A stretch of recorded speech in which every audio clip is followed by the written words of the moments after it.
vocês estarem aqui.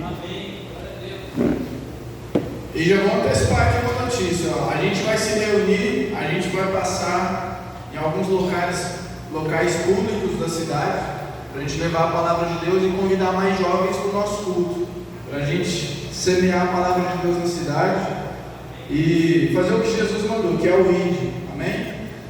Convido vocês a ficar de pé para a gente fazer uma oração, para a gente iniciar. Deus, em nome de Jesus, Pai, nós te agradecemos, Senhor, por mais esse culto dos jovens. Eu coloco diante de Ti a vida de cada pessoa que está aqui, Senhor, presente. E daquelas pessoas que também não vieram. Eu coloco diante de Ti, Senhor, essas famílias, pelas pessoas aqui representadas e por aqueles que não vieram. Deus, em nome de Jesus, Pai, manda seus anjos, Senhor, em todas as residências dos irmãos que não estão aqui, Senhor, daqueles que serão tocados também, Pai, para estarem aqui, em nome de Jesus, Pai. Quebranta, Pai, o coração deles, prepara o nosso coração, Senhor, recebe, Senhor, o nosso culto e a nossa adoração no dia de hoje. Deus, que o nosso coração seja um terreno fértil e que o Espírito Santo de Deus, Pai, nos dê a direção para esse culto, em nome de Jesus. Amém. Pode se assentar. O senhor vai sentar por aí mesmo? Tá. Gente, quiser deixar um fundinho? Eu vou bater na tecla da armadura do Espírito, que não tem como ir para a guerra sem armadura, né? Eu já falei em todos os cultos que eu vou falar sempre da armadura. Então, quem trouxe a sua Bíblia física, ou o seu celular, ou o tablet, seja o que for, para acompanhar a palavra, a gente está aqui para ouvir a palavra e edificar a fé. E não tem outra maneira sem ser com a Bíblia. O que é o caminho? A gente tem intimidade com Deus, a gente está na direção certa. Eu aprendi desde criança que é a Bíblia, jejum e oração. Esses são os 3 passos para a gente aproximar de Deus e saber o que Ele tem para nós.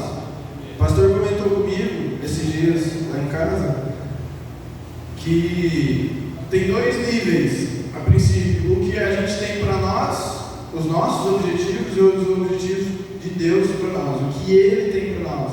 Então, eu quero chegar nesse segundo nível, o nível de não fazer as minhas vontades mais, mas fazer as vontades do que Deus tem para mim. E mais alguém que quer isso e almeja isso aqui? Levanta a mão. Amém? Efésios, a armadura do Espírito fica em Efésios capítulo 6. Eu particularmente, eu sou muito competitivo, e ainda mais numa guerra, que é física, que é espiritual. A guerra espiritual, a gente só vai vencer ela quando essa armadura e os recursos que Deus deixou para a gente tiver sido postos em prática. Então, Efésios capítulo 6, eu vou ler a partir do 10. No demais, irmãos, fortalecei-vos no Senhor e na força do seu poder, revesti-vos de toda a armadura de Deus, para que possais estar firmes contra as astutas ciladas do diabo. O versículo antes fala que a gente vai enfrentar desafios diferentes aqui, ó. Eu quero estar com essa armadura em dias bem fortalecida. Amém? Porque não temos que lutar contra a carne e o sangue, mas sim contra os principados, contra as potestades, contra os príncipes das trevas desse século, contra as hostes espirituais da maldade nos lugares celestiais. Isso refere-se, irmãos, aos espíritos demoníacos. Então, é muito importante. A partir do versículo 13 aqui do capítulo 6, a gente vai falar da armadura. Então, todo culto de jovens vai falar dessa armadura para que a gente esteja fortes e fortalecidos. Portanto, tomai toda a armadura de Deus para que possa resistir no dia mau. E havendo feito tudo, ficar firmes. Repete comigo. E havendo feito tudo, ficar firmes. Amém? Nós estaremos firmes em nome de Jesus. E no 14, estáis, pois, tendo cingidos os vossos lombos com a verdade. Então, ó, a armadura, verdade. Irmãos, a mentira é a filha do diabo. Onde tem mentira, pode saber que ele está preparando algo, ele está esperando uma brecha. Então, o que faz parte da armadura é nós sempre falarmos a verdade. A verdade ela é cirúrgica, a verdade ela cura. A mentira não, a mentira ela é como uma ferida machucada. Ela pode transparecer que está tudo bem, mas aquilo ali só vai piorando. Então, eu tenho abolido a mentira da minha vida e quero continuar. Sempre que falo em verdade, o Espírito Santo me incomoda e eu espero que a gente continue nesse caminho de buscando sempre falar a verdade. Então, é o primeiro passo da armadura, verdade. Revestivos a couraça da justiça, é o segundo item da armadura, a justiça de Deus, que vem diretamente pela cruz de Jesus e por meio dela. Então, o segundo item da armadura é a justiça. O segundo item da armadura é a justiça. Então, que a gente seja justo, que a gente procure sempre agir com justiça diante de qualquer situação. Amém, galera? Ó, então, calçados os pés na preparação do Evangelho da Paz. O que é o Evangelho da Paz? É a Palavra de Deus. O Evangelho, você tem calçado os seus pés, por onde você passa, você tem refletido as Escrituras, a Palavra de Deus. Por onde a gente passar, a gente tem que levar o Evangelho da Paz, levar a paz que a gente sente, que as outras pessoas possam sentir também. O principal mandamento que Jesus disse quando ele foi questionado é amar a Deus sobre todas as coisas e o seu próximo como a ti mesmo. Então não tem como eu fazer a vontade de Deus se eu não amo o meu irmão. O meu irmão que eu estou vendo e Deus, que é um Deus presente, mas a gente não vê. Então que a gente possa mostrar também por onde a gente passar através do terceiro item da armadura, que é calçados os pés na preparação do Evangelho da Paz. Então eu quero lembrar, qual que é o primeiro item? A verdade. O segundo item é a justiça. O terceiro item, calçar os pés na preparação do Evangelho da Paz. Ó, no 16, Efésios 6, 16, tomando sobretudo o escudo da fé. O quarto item da armadura de Deus é a fé. A fé é o nosso escudo. E vai falar aqui, ó, com o qual podereis apagar todos os dardos inflamáveis do maligno. Eu quero poder bloquear tudo que não vem de Deus na minha vida, mas alguém aqui quer isso? Eu quero que a minha armadura esteja forte. E como é que a armadura da fé fica forte? Como é que a gente vai edificar a nossa fé? Lendo a palavra, mais alguém? Como é que edifica a fé? Ouvir a palavra, praticar a palavra, buscar a oração, ter intimidade. Até como o filho tem intimidade com Deus, ele não conversa. Eu busco ter intimidade com as minhas filhas, com o Lio. A gente tenta conversar com eles para poder haver uma intimidade. Não tem como ter intimidade sem conversa, não é verdade, pastor Sérgio? Então a nossa fé, o nosso escudo só vai estar forte se a gente se posicionar. Se a gente vier para a igreja, como é que edifica a fé? A gente vem para a igreja para se fortalecer. Então, quinto item, tomai também o capacete da salvação. O capacete da salvação tem a ver com a renovação da mente, que acontece pelo entendimento de que tudo o que recebemos do Senhor vem a nós por meio da cruz. A nossa salvação só vem através de Jesus, a graça, a cruz. Então, quando a gente fala da armadura, o capacete da salvação, ele significa que a nossa salvação é através da cruz de Jesus. Não tem outro caminho. O capacete é o que protege a cabeça. É o mais importante. Acertou da cabeça, já era na guerra, né, pastor? Então, o que vai nos proteger principalmente? É a graça, é o nosso posicionamento em obediência. É pensar no sacrifício que Jesus fez. Deus deu o seu único filho, e através dele, ele sendo Deus e sendo homem ao mesmo tempo, Ele nos deu a salvação. Então o nosso capacete é a salvação. E a espada do Espírito, que é a palavra de Deus. Como é que a gente ganha a guerra? A melhor forma de a gente vencer uma guerra é nos defendendo. E para a gente se defender, às vezes, a gente vai ter que estar em dias. E a nossa espada vai ter que estar afiada. Como é que a gente afia a espada? A gente vai desgastando ela, né? O ferreiro ali fica batendo e tal, coloca no fogo, coloca na água e bate, afia e amola, até ela ficar cortante. E é isso que a gente tem que fazer, através da palavra de Deus, que é a espada. Então, lembrando, só finalizando, eu acabei de ler o 17, tomai também o 18. O 17 fala do capacete e da espada. 17 é a parte B, e a espada do Espírito, que é a palavra de Deus. Orando em todo tempo, com a oração e súplica no Espírito. Então, quando a nossa... Não tem problema, vamos com a voz, né?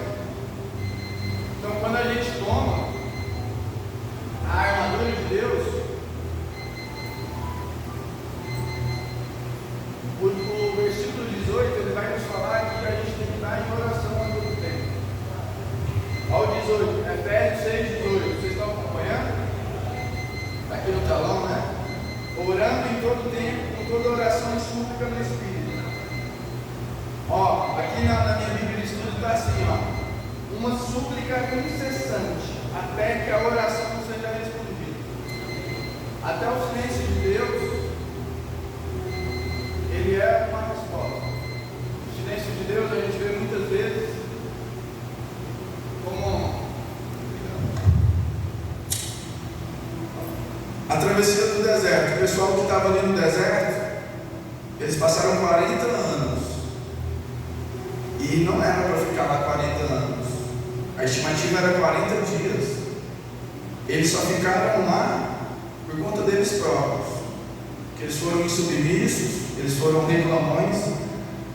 Então, se a gente estiver a todo tempo suplicando no Espírito, pedindo a direção do Espírito Santo de Deus, a gente não vai ter a mesma conduta que eles. E o silêncio de Deus, ele vai perdurar por pouco tempo, amém? Então se coloca de pé para a gente colocar a armadura do Espírito. Eu quero exemplificar e vocês vão repetindo. Eu vou mudar a ordem para a gente começar de cima para baixo. Uma pessoa sábia, ela sempre direciona para ficar mais fácil de decorar. Então vamos lá.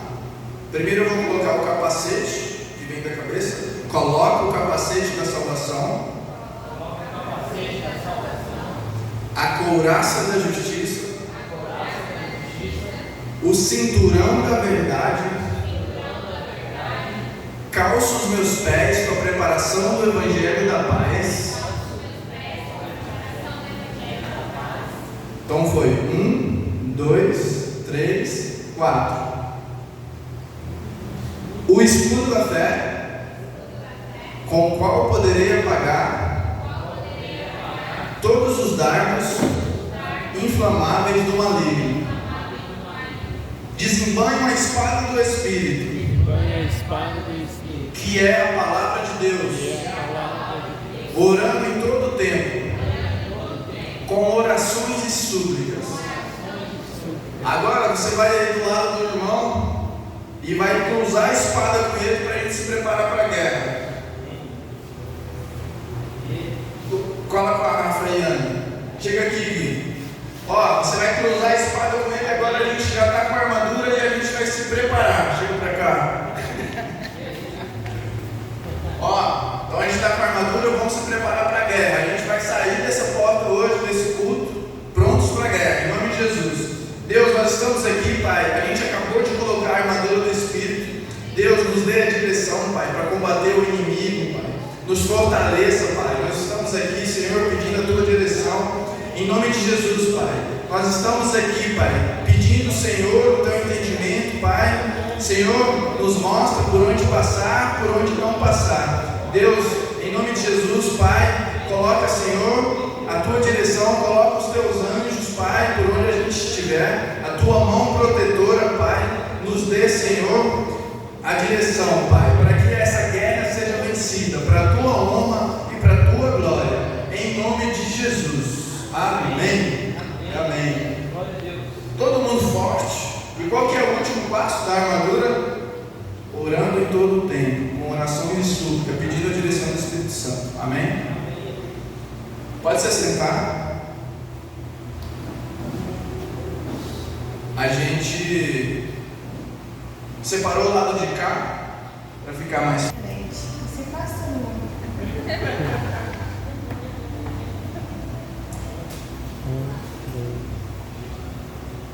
Vai lá, Niquel. 3, 4.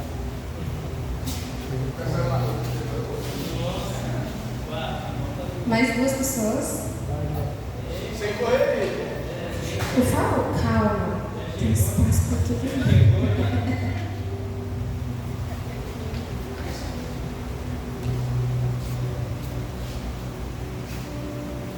Acho que todo mundo conhece a brincadeira do telefone sem fio. Vou falar uma palavra, uma frase para a Kelly, e depois a Sam vai ter que reproduzir a mesma fala que eu falei para ela. Então prestem bastante atenção. Não pode voltar atrás. Prestem bastante atenção, vou falar só uma vez e não pode repetir. Tá bom?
Podem sentar.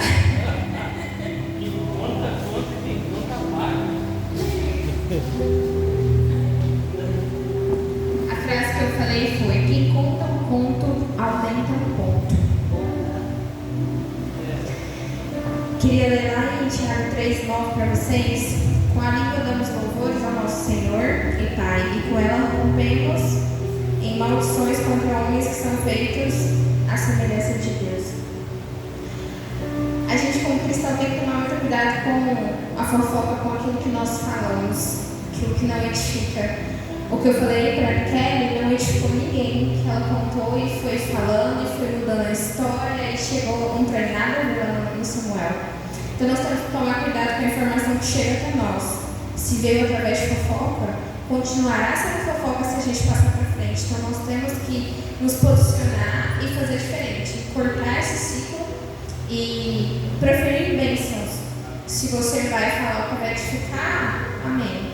Se foi uma opinião bem-vinda, se não foi, é melhor a gente se manter calado, porque a sabedoria mora muito dentro do silêncio também. É isso.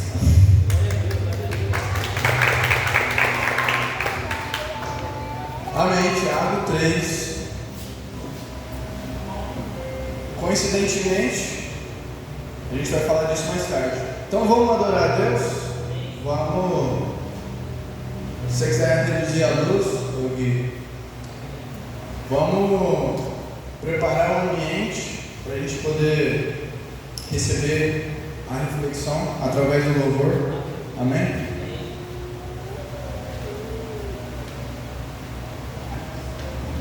Mantenham-se em espírito de adoração. Não prepare o que está sendo feito aqui, mas ouça com atenção nesse louvor. Direcione o seu pensamento para o alto agora. Preste atenção na letra dos hinos. Amém? Se coloca de pé nesse momento.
Não me atrás de bênção.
Pode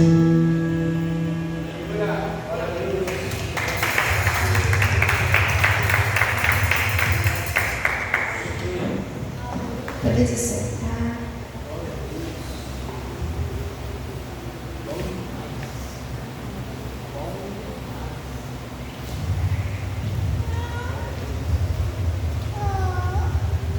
Quando a gente tem a presença dele na nossa vida, a gente não precisa nada além dele, nada mais além dele. E agora a gente reservou um momento para a gente falar sobre dízimos e ofertas, como pastor. Obrigado, uau, estava muito bom, hein? Podia ter continuado, estava bom demais. Mas é isso. É uma palavra de dízimo e oferta, mas ao mesmo tempo uma palavra para a gente poder entender aquilo que Deus quer.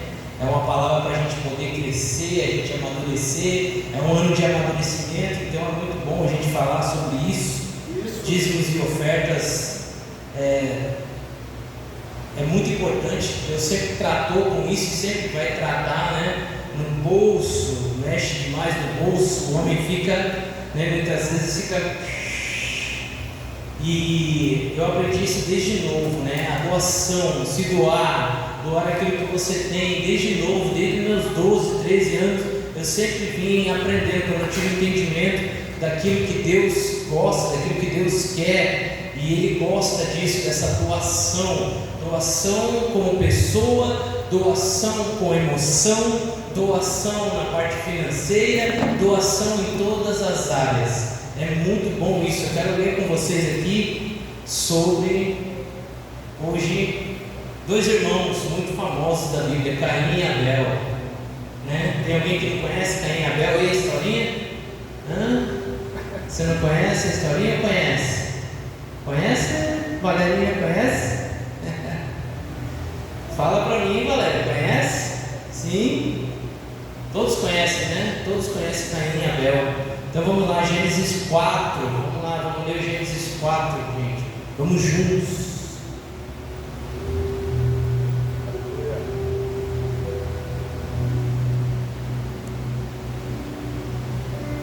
Vamos a partir do verso 1. Vamos lá então. E Adão teve relações sexuais com Eva, a sua filha, a sua mulher, perdão. Ela engravidou e deu à luz a Caim, e ela disse: tive um filho homem com a ajuda do Senhor. E deu à luz também a Abel, irmão dele. Abel pastoreava ovelhas, e Caim cultivava a terra. Passado algum tempo, Caim entregou ao Senhor uma oferta dos frutos da terra. Abel também trouxe as primeiras crias do seu rebanho com as partes gordas. O Senhor olhou com agrado para Abel e sua oferta, mas não para Caim e a oferta deste, pois a ira de Caim se acendeu e o seu semblante desfaleceu. Então o Senhor disse a Caim: por que você está irado? Perguntou para ele: por que você está irado? Por que desfaleceu o seu semblante? Se você fizer o bem, não se levantará. Se porém não o fizer, saiba que o pecado o espreita à porta. Ele deseja governá-lo, mas você deve dominá-lo. Então você vê que primeiro nasceu Caim, então Caim era primogênito, logo em seguida veio Abel. E você sabe que entre irmãos sempre há essa disputa, mesmo que inconscientemente. Tem irmãos que são mais declarados, o mais velho não gosta do mais novo, o mais novo não gosta do mais velho, mas não é um não gostar de ódio, não gostar às vezes do tratamento que se tem. E isso a gente tem que ter sabedoria tanto da parte, né, dos pais quanto de nós, né, filhos. Então, o que acontece? Deus ali, ele pegou e ele se agradou da oferta de Abel. Mas Abel também, ele separou o melhor do melhor do melhor. Ele separou as partes que eram a primícia. O que é a primícia? Vamos Vamos lá, meu povo, o que é primícia? Primeira parte. É a primeira parte, é o número 1. Vou falar em inglês aqui, número 1, é a primeira parte.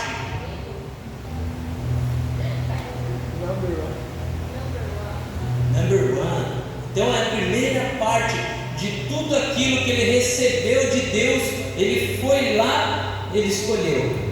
E aí, além de ele escolher a primeira parte de tudo aquilo que ele tinha, ele ainda falou: eu vou escolher a primeira parte, vou escolher não só a primeira parte, mas vou escolher o melhor da primeira parte. Por que há inveja? Por que há cobiça? Por que há ira, ódio? Deus pergunta aqui, ó, por que você está irado? É porque é aí que nasce. É aí que nasce. Você não sabe por que nasce a ira contra você, o ódio. Eu nem sei se a palavra é de oferta, mas se já é uma palavra, né? Para você poder entender algumas coisas que acontecem, principalmente dentro da família. Principalmente dentro da família. Vou falar para vocês, a minha família é uma bênção. Qual não é aí, né? Qual família que não é? Mas dentro da família tem muita inveja. Por quê? Por causa do início disso aqui, ó, disso tudo. Só tinha 2 irmãos. E um foi lá e pegou o que tinha. Caim, eu vou lá ofertar para Deus lá. Passou correndo, pegou o que tinha. Eu vou. Abel não, Abel falou: peraí, eu vou lá escolher o que eu vou dar. Peraí. Esse aqui não, esse aqui não, esse aqui é o primeiro, esse aqui é o meu xodó, isso aqui é o que me dói no coração se eu tiver que fazer alguma coisa com ele, mas é esse aqui que vai para o Senhor. E esse aqui tem uma gordura boa, excelente, excelente para sacrificar e entregar para Deus. É por isso que Deus se agradou de Abel. Muitas vezes quando você faz a obra com excelência, quando você faz a obra com dinamismo, quando você faz a obra de uma forma diferente, vai levantar a ira e a inveja dos outros irmãos. Vai levantar, é fato. Vai levantar dentro da sua casa, vai levantar onde você estiver. Eles não estavam na igreja aqui, eles simplesmente estavam vivendo a vida e Deus estava falando com eles que queriam uma oferta, e eles foram separar essa oferta. É como nós hoje falamos: ó, tem que ofertar, tem que dizimar, e você vai lá e separa o melhor, do melhor, do melhor, do melhor, e você coloca aos pés do Senhor. Muitas vezes você não tem nada no bolso, mas você oferta a sua vida. Você fala: Deus, eu estou aqui novamente, Deus, eu estou aqui, ó, eu continuo de pé, e isso vai levantar aí. E foi essa a diferença que houve entre Caim e Abel.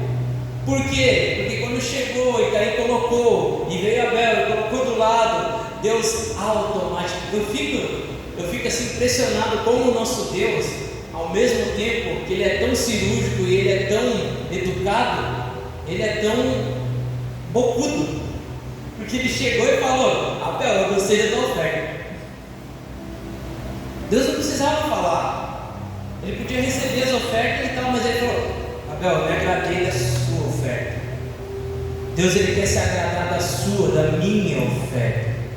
Deus, Ele quer se agradar. Não importa quem vai ficar com inveja, não importa quem vai se levantar, não importa a ira dos outros. A nossa oferta tem que ser a melhor. A nossa oferta tem que ser. Isso aqui, gente, eu não estou falando aqui só com dinheiro, não. Eu estou falando de coração. Porque Abel, antes da oferta chegar, o coração dele já estava conectado com Deus. Antes dele chegar com a oferta, porque quando ele foi buscar a oferta, ele falou: eu vou fazer o melhor. Então não tem a ver com a oferta em si, mas tem a ver com o coração colocado naquilo que está sendo feito. E toda vez que a gente fizer alguma coisa para Deus, seja o jejum, seja a oração, seja a pregação, seja o que for, o louvor, a adoração, o que for, varrer a igreja, seja pregar o evangelho lá fora, que a gente possa colocar o coração junto com aquilo que nós estamos fazendo, porque tem alguém que está vendo e ele vai se agradar, e ele vai falar: eu me agradei. Caim saiu irado, indignado, mas Deus foi atrás dele com a face do semblante caído. Não acredito, aquele Abel. Não acredito. Não acredito que o meu irmão fez isso comigo. O teu irmão não fez nada com você. Deus foi lá conversar com ele, mas ele levou para o pessoal. Muitas vezes a gente leva para o pessoal muitas coisas. Não leve para o pessoal, não leve para você. Se o teu irmão está fazendo o melhor, se ele é o melhor, não fique com inveja, não fique com ira, não fique com nada no coração, com mágoa, com tristeza. E Deus chegou para ele e falou: por que você está irado? Deus já chegou e foi certeiro no coração dele: por que você está irado? Porque você está com o semblante caído. O que está acontecendo? Como um pai procura um filho, ele foi procurar. E aí, por que você está assim? E Caim? Nada. Nada. E aí ele tramou ir atrás do irmão. Você viu, por causa de uma oferta, você viu como que as coisas mudam? Por causa de uma oferta, ele tramou levar o irmão para o campo, e lá ele o matou. Ele tramou, ele pegou e fez uma trama para levar o irmão para o campo, e lá ele matou o irmão. O sangue de Abel clama até hoje. Até hoje o sangue de Abel clama, o sangue inocente, mas uma oferta pura. Um sangue inocente, uma oferta pura, em que Deus vai trazer a vingança, porque o sangue dele continua clamando, por causa de você, por você estar aqui, pela sua oferta ser viva e eficaz. Você vai produzir a justiça de Deus na terra. Não só na sua vida, na minha vida, mas na terra. O sangue de Abel está clamando e está produzindo justiça até hoje. Ah, mas Deus, eu vejo que Deus não lida com algumas coisas, mas por enquanto, mas Deus vai fazer isso. Caim foi amaldiçoado e foi mundo afora, fugindo, se escondendo, não tendo vida, pois Deus o amaldiçoara. E ele teve que viver escondido também, porque ele falou: sempre vão te procurar, matar, sempre, sempre você vai ter que viver fugindo da morte. E você imagina como que foi a vida desse homem tentando fugir da morte todos os dias. Por onde ele passava ele não tinha paz, gerava confusão e queria a morte o pegar. Então, que as nossas ofertas, que a nossa vida, sabe, que a nossa justiça possa chegar diante de Deus, que o melhor do melhor do melhor possa estar diante de Deus em nossas vidas, para que Ele possa operar através de nós e por nós.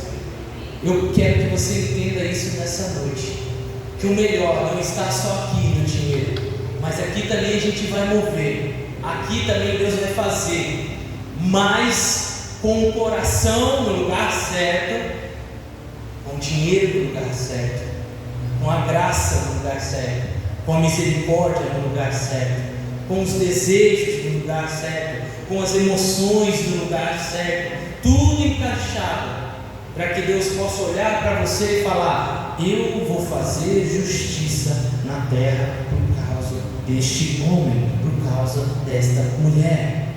E até hoje o sangue clama e ainda não foi feita justiça, porque a Bíblia diz que até hoje o sangue de Abel clama. E vários outros santos que foram mártires, mas que eles ofertaram tudo que tinha e tudo que era. É isso. Vocês estão aqui, vocês são um grupo seleto de vencedores que estão permanecendo, e façam de coração, continuem fazendo, continue fazendo. Deus quer, não pare, não retroceda, continue, avance, porque Deus vai fazer justiça por causa de nós. Amém? Na terra, a todos aqueles que estão com o coração mau, aqueles que estão querendo fazer a maldade, por causa dos bons, daqueles de coração puro, de mãos limpas, é que Deus vai fazer justiça na terra. Então, através dos nossos dízimos, ofertas, orações, jejuns, tudo isso continua ainda aberto às portas do céu e na terra. Por isso não podemos parar, por isso temos que continuar. Amém? Em nome de Jesus, eu entrego essa palavra à igreja e eu peço que vocês possam cada dia mais colocar o coração diante do Senhor, em nome de Jesus. Ele é o único que pode nos proteger. Vamos orar agora. Pai, em nome de Jesus Cristo, Nós queremos agora, Deus, nesse momento, Deus, dizer que a Tua palavra ela é viva e ela é eficaz. A Tua palavra, Deus, ela nos purifica, ela nos santifica, Deus.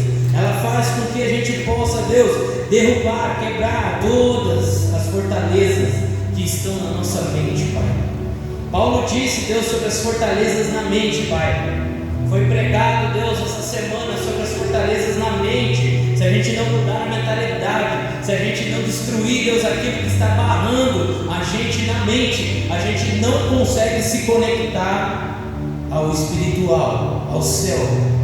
São as nossas emoções, os nossos sentimentos, Deus, é a nossa alma que se conecta, Deus, ao céu. E nós precisamos, Deus, destravá-las. Destrava, Deus, destrava agora a mente, a alma agora, Deus, em nome de Jesus, agora toda mediocridade caia por terra, que a gente possa entender que o Senhor quer abençoar-nos, o Senhor quer nos enriquecer, Deus, nessa terra, para que a gente possa produzir frutos, Deus, para que a gente possa ajudar outros nessa terra.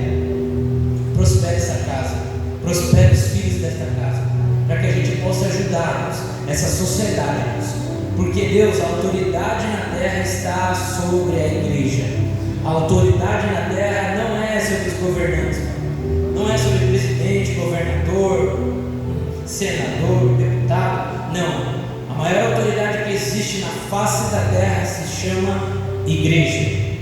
Igreja, Jesus Cristo disse que a igreja seria assim a representação fidedigna dele na terra. Então, Deus, ajuda-nos, Deus, a sermos, Deus, bons representantes, bons governantes nessa terra, Deus, bons mordomos, que possamos, Deus, entender e administrar tudo aquilo que vier à nossa mão, e a gente possa multiplicar para a honra, glória e louvor do Teu santo e poderoso nome. Assim nós te agradecemos. Obrigado, Jesus. Obrigado porque até aqui o Senhor tem nos sustentado e tem nos guardado. Muito obrigado, Senhor. Obrigado, Jesus. Amém, igreja? Deus abençoe muito. Glória a Deus. Aleluia. Em Provérbios 6,16, do 16 ao 19, diz as 7 coisas que Deus mais odeia. Complementando o que o pastor falou, são as mãos que derramam sangue inocente. Então, assim como Caim fez, Deus detestou aquilo e o amaldiçoou. E ele teve pelo resto da vida dele a falta da paz. A paz que a gente tem, a paz que excede todo entendimento. Então, as 7 coisas que Deus odeia: os olhos altivos, o ego, a língua mentirosa, as mãos que derramam sangue inocente, o coração que maquina pensamentos viciosos, os pés que se apressam a correr para o mal, o sexto, testemunha falsa que respira mentiras. Aquela pessoa que está tão acostumada com mentir que sai espontâneo dela. Deus odeia isso. E semear contenda entre os irmãos. Só complementando. Muito bom. Irmãos, o ano da maturidade. Então, que a gente tenha maturidade para que a gente possa dar o nosso melhor para Deus, nossa melhor oferta, seja em recursos, seja em tempo doado, seja em amar o irmão, que a gente possa dar o nosso melhor. Amém? Amém. O nosso propósito desse ano de 2025 é o ano da maturidade. O pastor comentou e eu preparei uma reflexão. Hoje eu fui para Indiara cedo, no colégio. A gente saiu daqui, era umas 7h20. Eu cheguei por volta de umas 16 horas, 4 horas da tarde. E aí eu pensei assim, eu vou tirar um cochilinho, que eu dormi tarde ontem, organizando algumas coisas, e acordei muito cedo para poder ir. Vou tirar um cochilinho e acordo até umas 5 horas. E não é que Deus falou comigo enquanto eu estava tirando esse cochilinho. Eu estava pensando, o que é maturidade? que essa palavra significa, por que a sede lá nos trouxe esse objetivo, o ano da maturidade. O que é ser maduro? O que é um fruto maduro? Aqui em Enéia tem muito pé de manga, e quando a fruta está verde, ela é dura, ela é difícil de comer. Tem gente que até faz suco de manga verde, mas eu particularmente não gosto. Fruta verde não é comigo não. O ano do amadurecimento. Aí o que eu pensei, olhando para os pés de manga, a gente tem que ser maduros para a gente poder ser doce, para a gente poder cumprir o nosso propósito. E enquanto eu dormia, Deus me deu uma visão que eu olhava assim algumas frutas e eu pensava, essas frutas ainda não está na hora de serem colhidas. Ainda não está na hora de... Elas ainda não estão prontas. E esse ano de 2025 é o ano da gente se preparar, para a gente ficar prontos de vez, para cumprir o nosso chamado. E através disso, dessa visão que Deus me deu hoje, eu preparei uma reflexão para a gente. A gente aqui é uma família, e o que Deus me deu no sonho eu quero trazer para vocês. No livro de Tiago, se vocês puderem abrir ou acompanhar ali no telão, está tranquilo. No livro de Tiago aqui do Novo Testamento, ele é considerado como um livro, como se fosse Provérbios do Antigo Testamento, da Velha Aliança. Ele é o Provérbios do Novo Testamento. Então ele tem objeções claras, ele é bem direto ao ponto, o livro de Tiago. E o Tiago aqui em questão do Novo Testamento não é o Tiago que foi apóstolo de Jesus, não. Tiago, que foi apóstolo de Jesus, ele foi um dos primeiros apóstolos a ser perseguido e morto por Roma, pelo papado. Então, o Tiago apóstolo não teve tempo de escrever. Foi perseguido e foi morto, foi um dos primeiros. Tiago aqui em questão, que a gente vai refletir um pouco, vou acelerar um pouco. Tiago aqui, ele é o irmão de Jesus, filho de José e Maria também. E eu li alguns estudos hoje, pastor, falando sobre que Tiago, enquanto Jesus estava vivo, ele foi cético, ele não creu. E depois que Jesus ressuscitou, ele teve um papel importantíssimo, a disseminação do Evangelho. Então, até isso me trouxe uma reflexão. Que a gente não espere acontecer, que a gente possa buscar entendimento, buscar ter a direção de Deus, para que antes do evento principal, a gente já possa estar cumprindo o nosso chamado. Então, que a gente possa não esperar Jesus voltar. Assim como o Tiago, que escreveu o livro que a gente vai ler um pouco agora, vai falar sobre maturidade,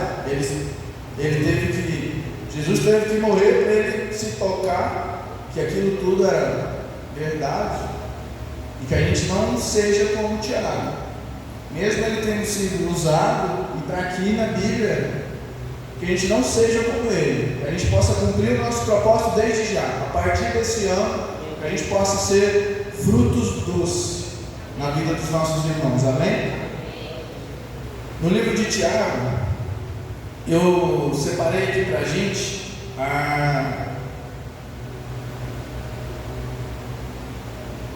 como a falta de maturidade espiritual se manifestava na vida da igreja nos dias de Tiago. Se manifestava na vida e na igreja, né? Por onde ele passava, nos dias de Tiago. Então eu separei 6 pontos. Muito bom, amigo. Livro de Tiago. E aí mais para frente, a gente tem alguns minutos ainda, eu vou falar sobre os 5 capítulos. Tiago tem apenas 5 capítulos. Olha isso, que livro mais de boa de ler. Você prepara ali um um tempinho ali, meia hora você já leu e é bem incisivo o livro de Tiago, então é tão pequenininho, e eu separei uma reflexão para cada capítulo, e eu espero que dê tempo. Os 5 capítulos nos sugerem 5 marcas de maturidade de um cristão. Então, cada um dos capítulos eu coloquei uma marca de maturidade para a gente cumprir, não nesse ano, vamos cumprir nesse finzinho de janeiro, não vamos esperar acontecer algo para que a gente possa amadurecer, vamos colocar em prática já, para que já no meio do ano, quando a gente já estiver ali em junho, julho de 2025, a gente já possa estar frutificando, já possa estar gerando frutos doces para a honra e glória de Deus, amém? A falta de maturidade espiritual no tempo de Tiago gerava 6 pontos: crentes focados na busca de riquezas, apenas na busca de riquezas, crentes sendo roubados pelos ricos, passados para trás. 3. A disputa entre irmãos por causa das suas funções na igreja. Isso lá no tempo de Tiago, terceiro ponto, de irmãos disputando por conta de cargos, o ego. 4. Muitos não viviam o que professavam crer. Hipocrisia. 5. A língua era um problema, criando dor e divisão entre o povo de Deus. Olha aí o quebra-gelo, o poder da língua, né? Passar para frente o que nem você sabe o que é, e está só disseminando ódio, inveja e fofoca. 6. O mundanismo manifesta na desobediência à palavra de Deus, gerando doenças no meio do povo, ou promovendo o afastamento tanto de Deus quanto da igreja. Esses 6 pontos que eu falei eram o que se manifestava na igreja e na vida no tempo que Tiago viveu, no tempo que ele escreveu esse livro, que foi cerca de 50 depois de Cristo, que os estudiosos dizem que esse livro de Tiago foi escrito. Então, a partir disso que eu acabei de ler, Tiago se sentiu inspirado para ele poder chegar, para esse livro poder chegar até nós hoje. Então, graças a ele, ao direcionamento de Deus, a gente vai refletir agora nas 5 marcas de maturidade. Os 5 capítulos nos sugerem 5 marcas de maturidade. Quem é que quer ser maduro? Eu quero frutificar. E eu nunca vi um pé de manga comer o próprio fruto. Você já viu, professor? A gente frutifica para quem? Para quem está do lado. Eu já taquei pedra, já taquei madeira girando assim para derrubar o fruto, o pé de manga. Então se prepara se você tiver fruto doce. Amém? Eu nunca vi o pé de mamão comendo o próprio fruto. A gente frutifica sempre para alguém.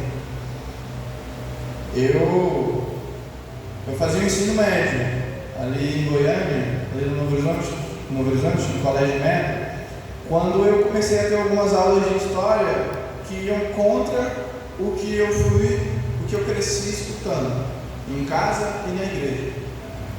E aí eu tive um embate na minha fé com Deus, e foi quando eu percebi o sentido que a minha vida fazia. Qual que é o sentido da vida? Será que era só pensar comigo? Pô, só vou acordar cedo, vou para a igreja, depois vou pegar ônibus, vou trabalhar e voltei. E aí, qual que é o sentido disso tudo? E por conta disso, dessa dificuldade que eu tive com essas aulas de história, eu tive um professor muito cético, muito ateu, sabe? Foi quando Deus me deu o entendimento de que, Marcos, a vida é sobre frutificar para quem está do seu lado. A gente trabalha para quem? Para nós mesmos, para nossa família. A gente faz as coisas durante o dia todo. Você faz as coisas pensando em si próprio? Eu particularmente não faço. Ou é pensando na minha mãe, nos meninos, na nossa vida, nos nossos objetivos.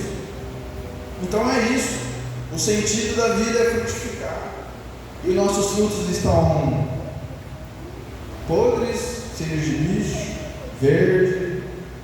queimada no sol. Às vezes a gente olha a manga assim, ela está um pouco amarela de um lado, mas a palpa dela assim, ela está verde, ela está ruim ainda. A gente tem vivido só de aparência. Os nossos frutos, eles estão realmente prontos? Ou é só uma aparência? Eu venho para a igreja aqui, eu fingi de ser crente, eu fingi de ser cristão. Que os nossos frutos estejam viçosos, estejam doces, para a honra e glória de Deus, amém? Bom, mas não tempo não vai dar. Os capítulos do Sugere, os 5 capítulos do livro de Tiago. O primeiro ponto é a paciência em meio aos testes. Só 5 capítulos, 5 pontos.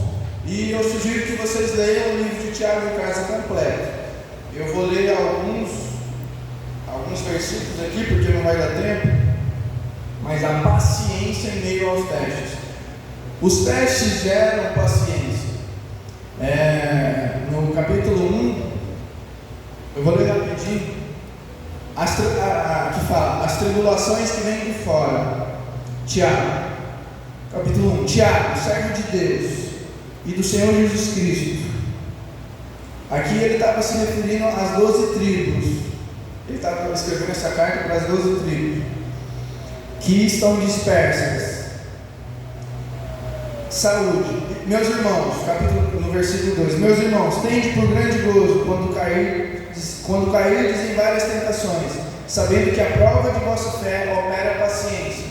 Então, paciência em meio aos testes é o primeiro ponto para a maturidade. Paciência.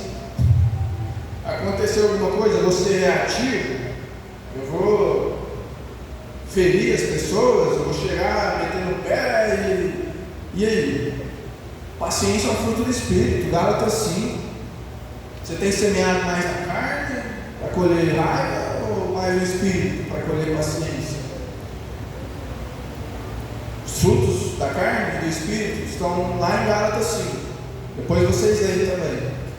Então, paciência em meio aos testes, as tribulações que vêm de fora, a gente acabou de ler, e as tentações que vêm de dentro. Então a gente é tanto testado por o que vem de fora e por o que vem de dentro. No mundo 13 ao 27, ninguém sendo tentado diga, de Deus sou tentado, porque Deus não pode ser tentado pelo mal, e a ninguém tenta, mas cada um é tentado quando atraído e engodado pela sua própria concupiscência. O que é concupiscência? É a tentação para pecar. A tentação para pecar apela a um defeito moral em nós, até mesmo nas melhores pessoas, porque ninguém é perfeito. Existiu apenas um bom pastor. Há pessoas que se posicionam na vida, assim como nós, a não cumprir a não se entregar aos desejos da carne, às concupiscências. Então, o primeiro ponto da paciência é tanto as tribulações que vêm de fora e as que vêm de nós mesmos. E aí fala aqui no 1,15: depois da vida a concupiscência concebido dá à luz o pecado. Então vem de nós. Então, através do primeiro ponto, do primeiro capítulo do livro do Tiago, a gente tira dois pontos, né? Que é tanto o que vem de fora quanto vem de dentro. Então, paciência em meio aos testes. Capítulo 2. Então, quando vocês forem ler o livro de Tiago, vocês vão lembrar que é sobre paciência. Paciência em meio aos testes, tanto de nós mesmos quanto ao que vem de fora. O segundo ponto é a prática da verdade. A gente já falou sobre verdade aqui, eu falei no início, que é no capítulo 2. O capítulo 2 de Tiago fala sobre o amor fraternal. Eu vou ler o 2. Meus irmãos, não tenhais a fé de nosso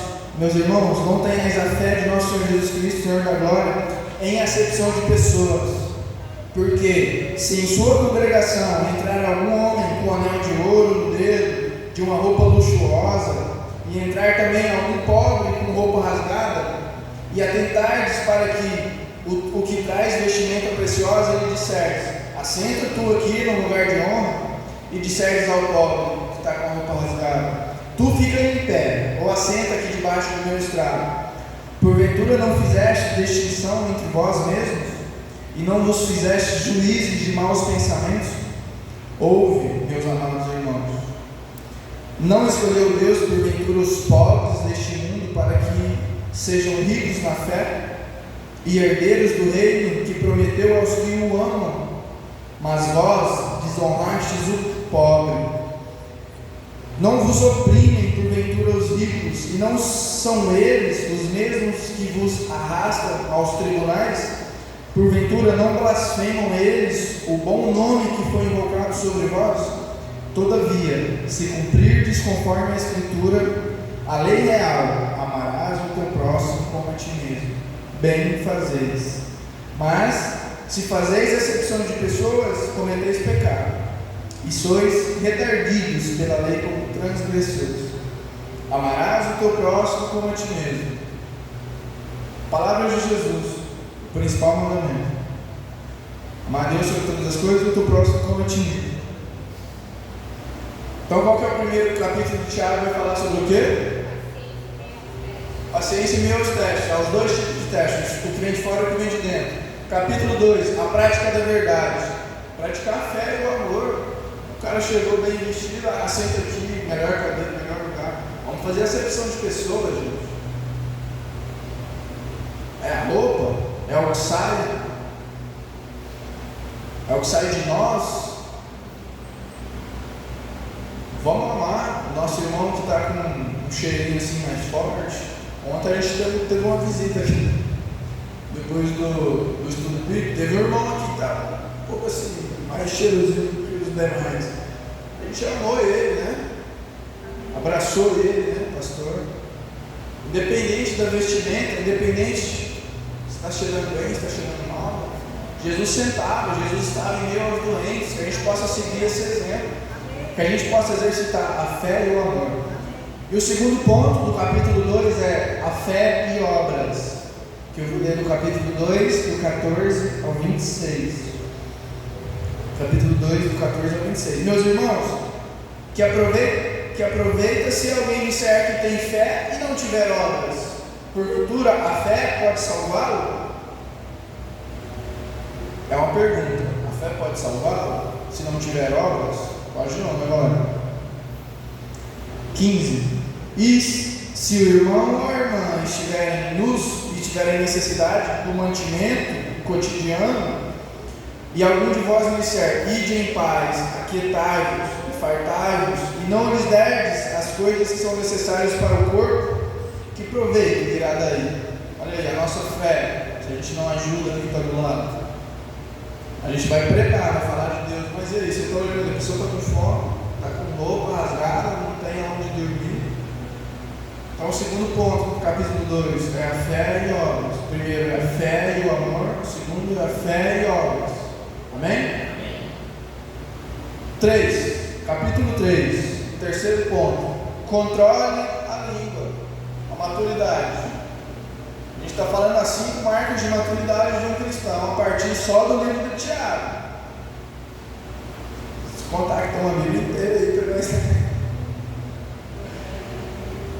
Controle a língua. Que tipo de maturidade é a sua se você não consegue controlar a língua? Deus tem tratado muito isso em mim. A sabedoria começa no silêncio. Escutar também é muito importante. A resposta, o silêncio também é uma resposta.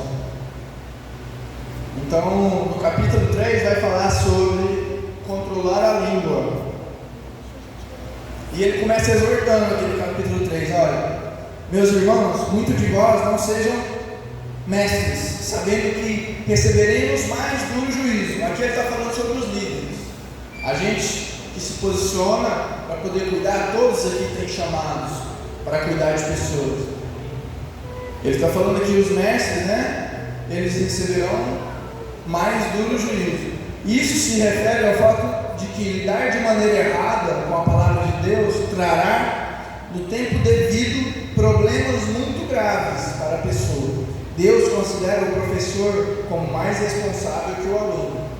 Quem está aqui falando, ele tem que saber o que ele está falando. Capítulo 3 de Tiago, falar de língua. Aquela pessoa que você sabe que fala demais, fala sem pensar, você vai chegar para ela assim, irmão, eu Você dá uma olhadinha lá em Tiago capítulo 3.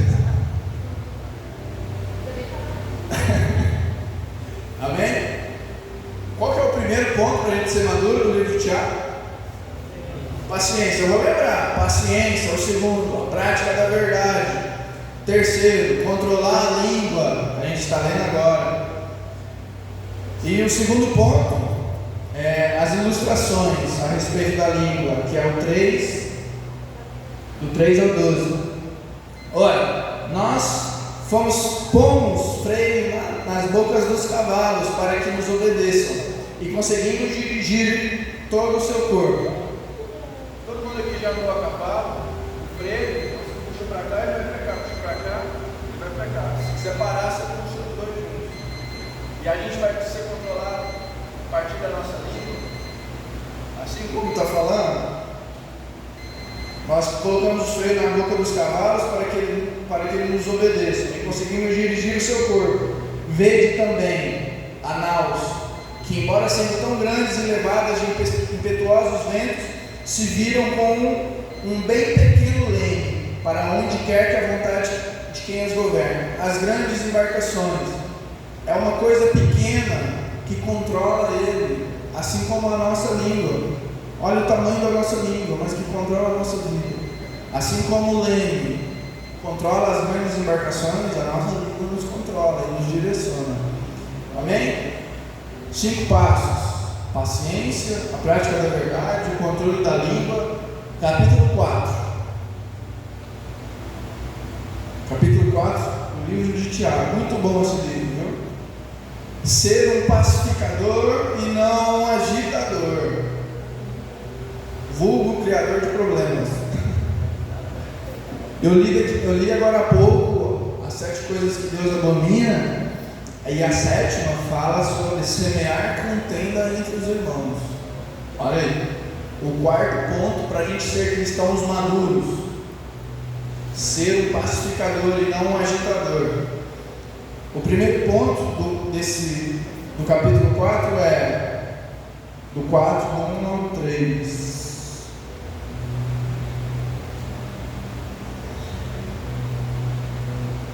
De onde vêm as guerras e as pelejas entre vós? Porventura não vem disso, a saber, dos vossos deleites, os quais guerreiam nos vossos membros?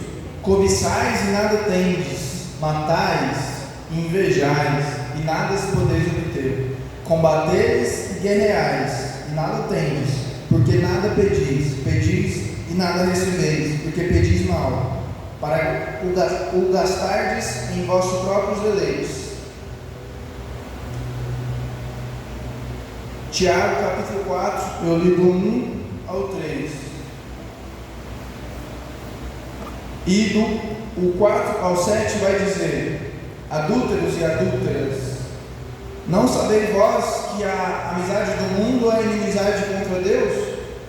Portanto, qualquer que quiser ser amigo do mundo, constitui-se inimigo de Deus. 5. Ou cuidais vós, que em vão diz a Escritura: o Espírito que habita em nós tem ciúmes, antes ele dá maior graça. Portanto, diz: Deus resiste aos soberbos, mas dá graça aos humildes. Esse versículo aqui, ele mexe muito comigo. Foi o primeiro versículo que eu decorei. A EBF, Escola Bíblica de Férias, antigamente tinha umas premiações. Separava os grupos, e aí as pessoas que mais decoravam o versículo ganhavam uma premiação. Era caixa de bombom, era alguma coisa assim, né? Esse foi o primeiro versículo que eu falei na igreja decorado. Deus resiste aos soberbos, mas dá graça aos humildes. E nessa EBF em específico, eu não me recordo muito bem, mas eu acho que a gente ganhou. Olha aí, é importante a gente pôr nossos filhos na igreja. Algo lá no meu passado, eu tinha o quê? Máximo uns 8 anos de idade. Estou com 30 hoje. Estou lembrando daquilo. Tanto que é importante, né? Importante, né, galera? É muito importante, desde criança, a gente pôr nossos filhos no caminho do Senhor. E o terceiro ponto do capítulo 4, as 3 admoestações, advertência, o 4 do 8 ao 17. Capítulo 4, do 8 a 17. Chegai-vos a Deus, e Ele se achegará a vós. Limpai as mãos, pecadores, e vós, de duplo ânimo, purificai os corações. Senti as vossas misérias, e lamentai, e chorai.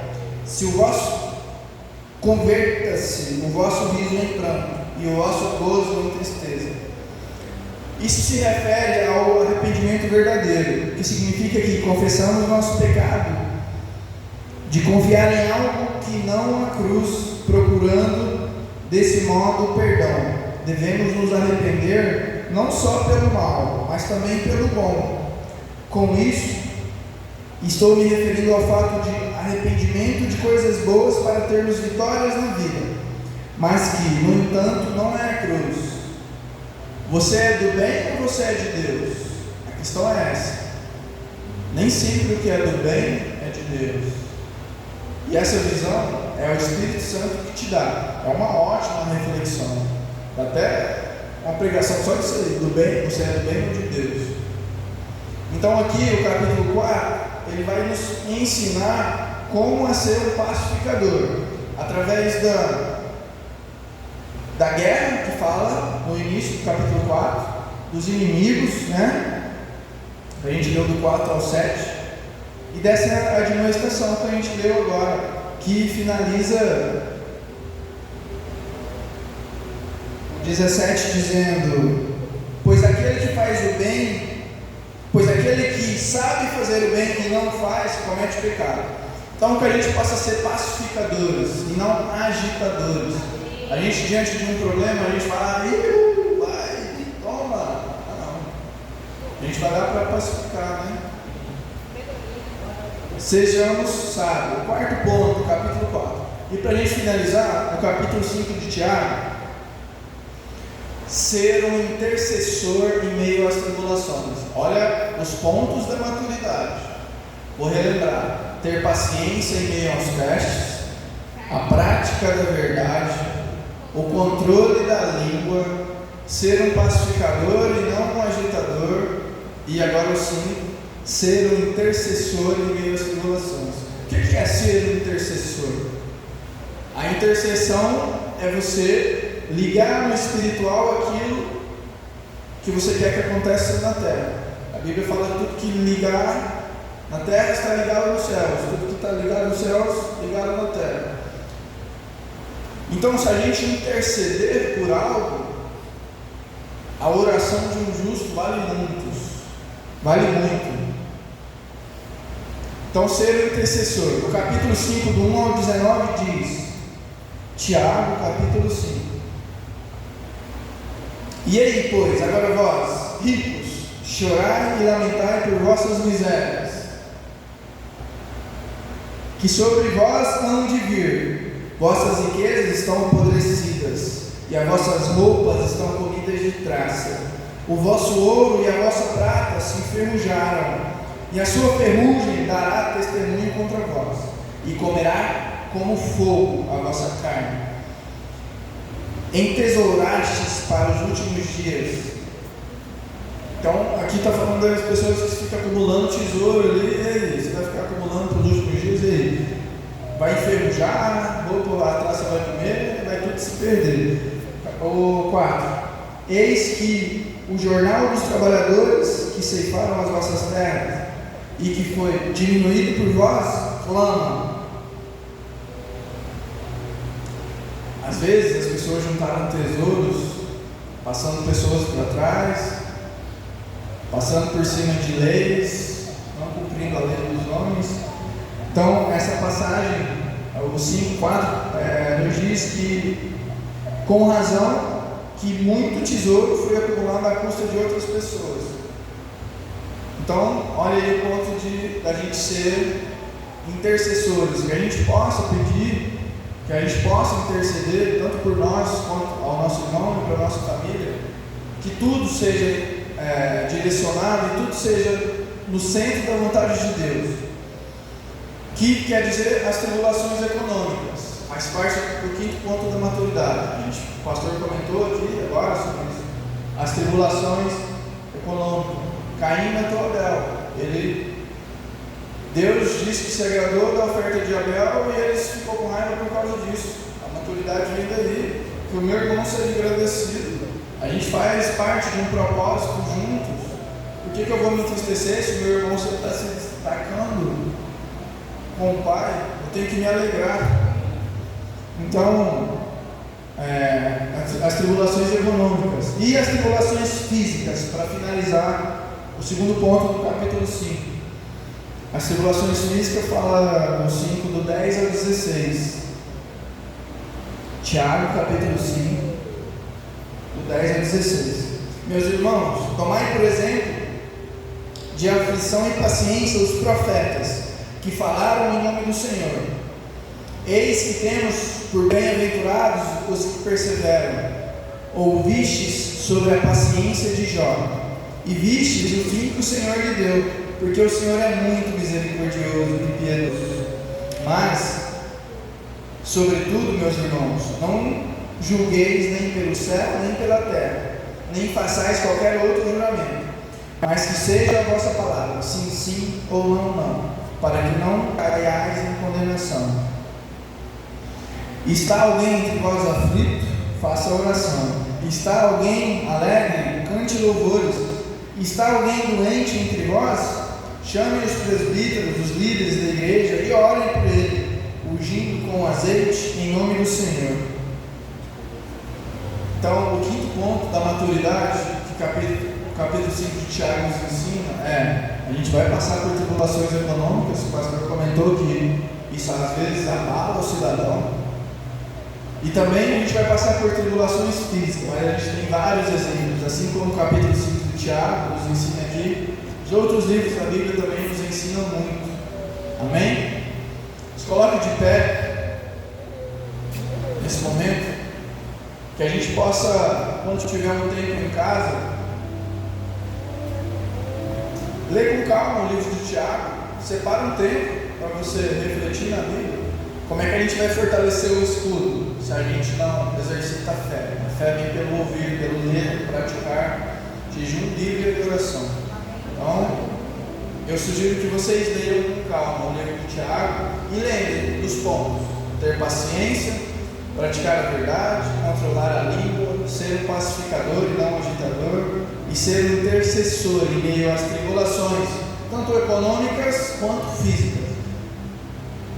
Só o livro de Tiago nos ensina esses 5 pontos importantíssimos, para que a gente seja maduros, em nome de Jesus.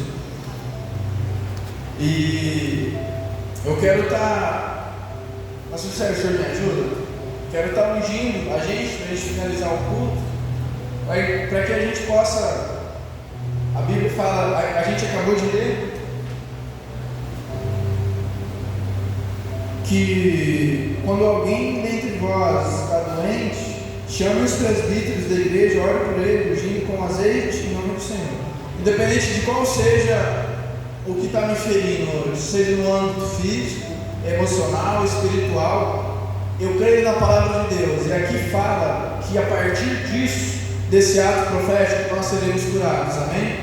Então, pastor, se o senhor puder ungir cada pessoa que está aqui, para mim, enquanto eu vou orando. Você está com o coração aberto para você ser um fruto maduro nesse ano de 2025? Para que você possa alegrar a vida de alguém? Então recebe agora, para a sua vida essa oração.